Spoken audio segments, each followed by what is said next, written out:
So I'm just gonna do a bit of a video right now and talk a bit about how I see companies are acting right now and where I see companies are right now in their pursuit of becoming mature AI users. It's not true to all companies, but it's some common trends and pitfalls that I see right now that are happening in the industry that I'm gonna go talk about. And before I talk about those, I'm gonna talk a bit about technological shifts and how they've looked like in the past and how that reflects about what's gonna happen now in the future with AI. First off is the calculator. When it first came out, teachers were protesting against it, thinking it was gonna make students stupid. Same thing, or similarly with electricity when it came out, it was deemed very dangerous, thinking it's gonna kill everybody. As we see now in the future, electricity has not done that and has done a lot of good for modern civilization. But then going back to the calculators, the teachers did have a point.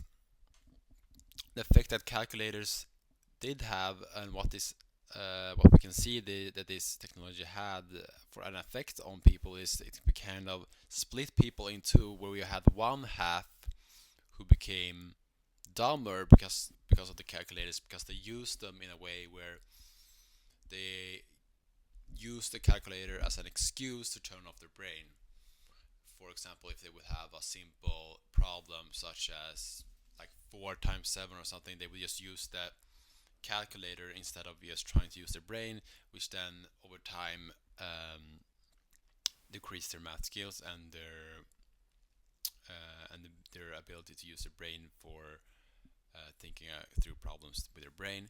We then had another half of the calculator users which use the calculators to do math and things that were not possible before. And that's where you can see at the extreme use cases somebody like calculating the surface area of a black hole or something. What you can see happening very similarly right now with AI is that some are just using it to do the same amount of work they were doing before, or it's just the same amount at less of a quality, instead of using AI as an extension of oneself to be able to do more than you were able to do before. Not only more, but also better, or also something that you were not able to do at all before. Which is kind of the point, that you want to use it as a tool, as an extension of your ability, not to just use it as something to replace your abilities, which is so important, which is kind of an error that I see a lot of people making, which is something that we need to be mindful, especially or has happened in the past in different use cases, such as the calculator. Then it's also kind of gets into this phase I see right now in the market compared to 2023, which is we're now in a phase where I would call the overconfident teenage drivers phase. So I'm just gonna read a bit from this study, and because I think it gives a really good definition of what I see a lot of companies are experiencing now and what kind of mindsets I see a lot of teams are in right now.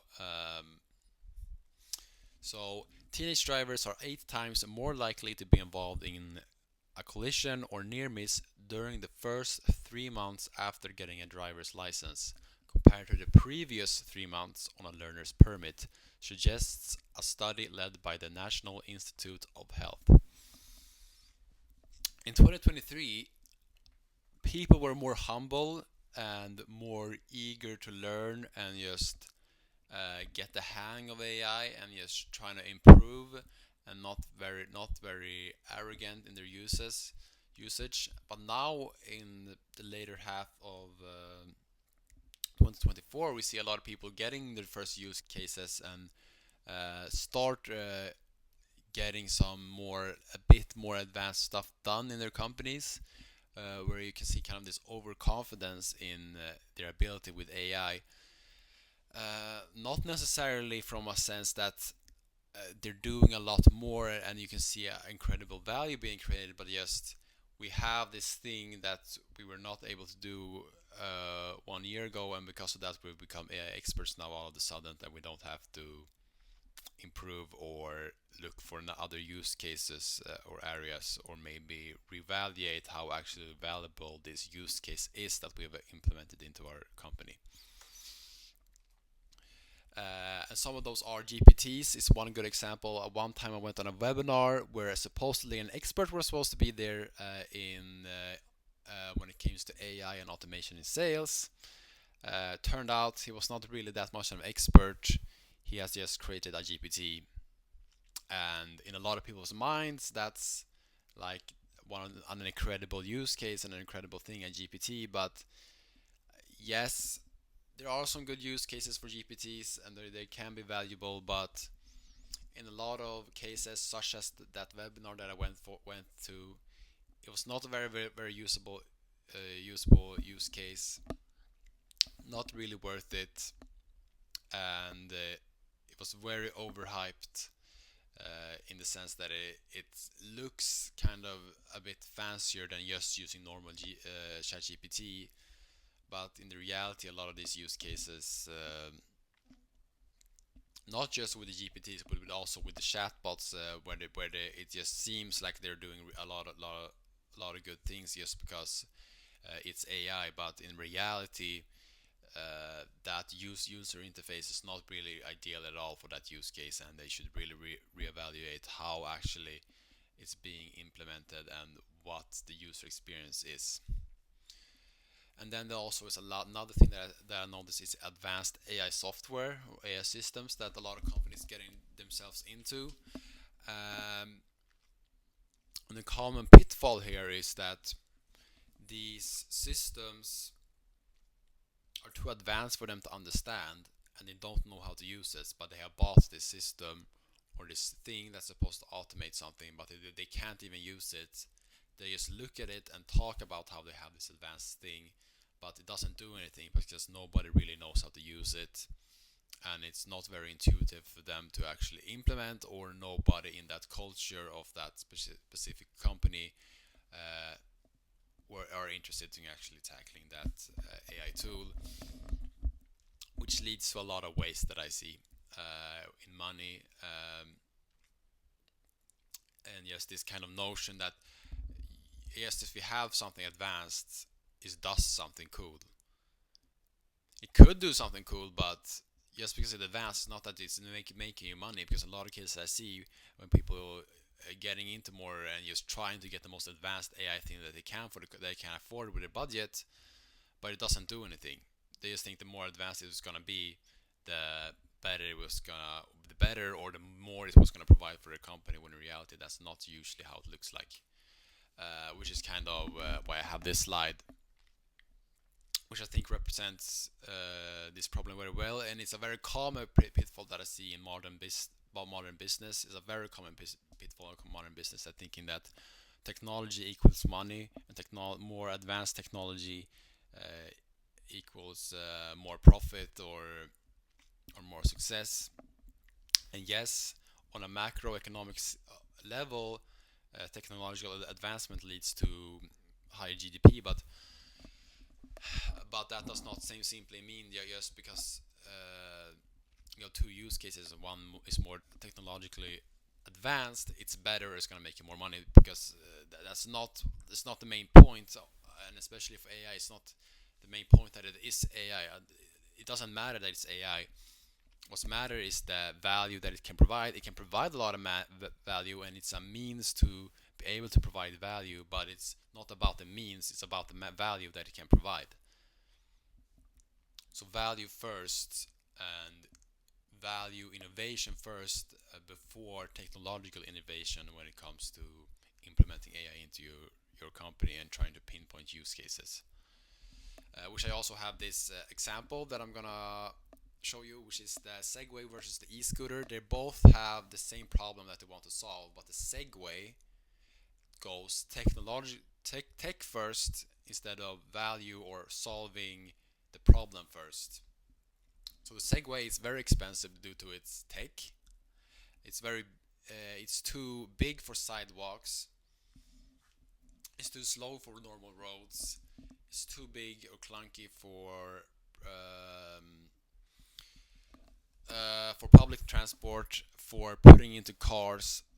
Not really good at going over curbs, which is something that you would like it to do. Compared to the e-scooter, which is way cheaper than the Segway, faster, lighter, easier to bring on transport and in cars, easier to ride on sidewalks as well, and more maneuverable. And it's better. It's just a better user experience. It's not as advanced. It's not as innovative, but they thought about the problem first, which was having a means of transportation within cities without using cars or without walking. In between those, that was the kind of problem that they were trying to solve. Both of these solutions, but the e-scooter thought about the user first and about actually solving the problem first, which was why you see e-scooters now all over the place instead of segways. Which is why I also put this good quote here, which is technology innovation is not what attracts customers, it's the value that the technology delivers that attracts buyers and delivers commercial success. Which is why I want to also go and talk about another thing. It's about a lot of people have this notion that AI has to be quite obviously AI for it to be AI, or for it to work well as an AI. But is that simply not true? The best use cases, is going to give some example here. One is Instagram. They use a ton of AI, they have a ton of algorithms, and users get a lot of value from this AI that they have. But you don't think of it as an AI company, but that's a large part of what they do is AI. Like you never think about it, you never talk about it. It just you don't even see it. It just works like magic. It just magically gives you what you want on repeat and repeat. It just magically knows what you want. You don't think about it. It just gives it, and you just get the value. You see the value. You don't see the AI, and that's the point. You want the value first. AI is just secondary. Same thing with Spotify. They're in the business of recommending users a song that they really like, but they didn't know that they would like. So they would keep on listening to more music and discover more music, and keep on paying for their Spotify subscription. OpenAI, I know it's a very, or I'm talking about ChatGPT right now. It's a very obviously AI, I know, but when it first came out, it was not talked about. It was not talked about. The technology itself was not that talked about. It was just what it can do and how it just works like magic. It's like a magic person within your computer that can do your work 1,000 times faster than you can. And then also there's more obscure examples such as Osama bin Laden was located with AI that the U.S. government used with the help of Palantir um, to locate him, which is not something that you think about or nobody knows, but it was what's being used, and you think about the outcome, not the actual solution. Um, so yes, I just want to end it off that if AI is being used to a company and it's just being referred to as AI, usually that's not what you want. You just want the word you would rather want to hear is magic. You would rather want to hear, oh, it just things just works really well. It just works like magic. It's just super cool to look at.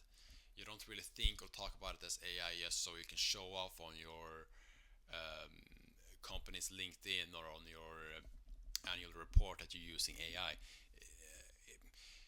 You don't. It doesn't matter that you write that you use AI on your annual report. What matters is what results can you see on your annual report numbers from that AI usage. So yeah, exactly the final thing. The not the more blatantly obviously that it's AI, the more it's doing AI. And I think I got this point across pretty clear now through this video. And that's it. And I thank you for listening, and I'll see you next time in the next video. Bye.